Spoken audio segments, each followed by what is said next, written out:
कहा कि हिंदी पट्टी में आप प्राइम मिनिस्टर के दावेदार को करिए, जिसको भी करना। देखिए, प्राइम मिनिस्टर के दावेदार के लिए जो ओबीसी की बात करेगा, जो एसटी एससी की बात करेगा, जो अत्यंत पिछड़े की बात करेगा, वही देश में राज करेगा। बात खत्म है। नीतीश कुमार फिट बैठते हैं, कोई भी, राहुल गांधी भी फिट बैठते हैं।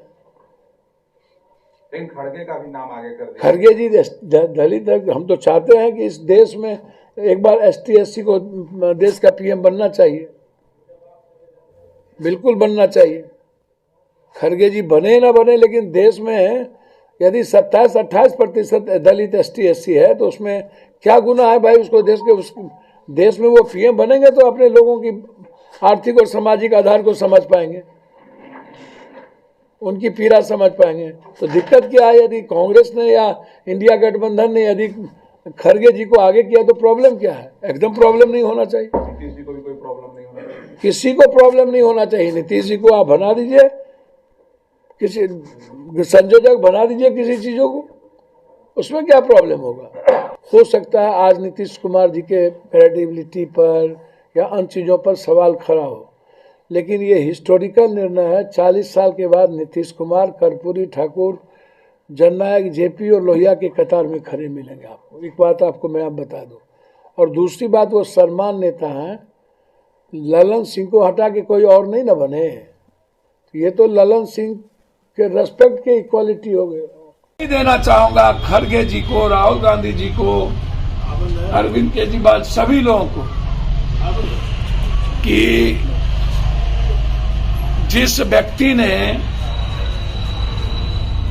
इंडिया गठबंधन के सूत्रपात थे, जो आगे बढ़े थे कि हर कीमत पर हमें खत्म करना है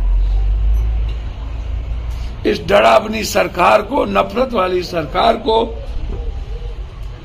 युवा और महिलाओं और मजदूरों के दुश्मन वाली सरकार को, बाबा साहब अंबेडकर के विचारों को रोंदने वाली सरकार को, आज नीतीश कुमार जी को संयोजक बना करके या पहली कील की ने ठोक दिया। और मैं समझता हूं कि ये देश को जो संदेश नीतीश कुमार जी ने दिया था, जाति जनगणना और आरक्षण, यह इंडिया गठबंधन का मुद्दा रहेगा। जाति जनगणना हर कीमत पर देश में एसटी एससी, अत्यंत पिछड़ा की जो आर्थिक, शैक्षणिक, सामाजिक और राजनीतिक भागीदारी सुन पर गई है। जो देश की शैक्षणिक स्थिति है और जो आर्थिक स्थिति है, सबसे बुरे हैं। इसीलिए एक ऐतिहासिक निर्णय था 31 के बाद नीतीश कुमार जी के संयोजक के नेतृत्व में इंडिया गठबंधन सफलता प्राप्त करेगी, मजबूती के साथ आगे बढ़ेगी। हम इसके लिए राहुल गांधी जी को बधाई देते हैं।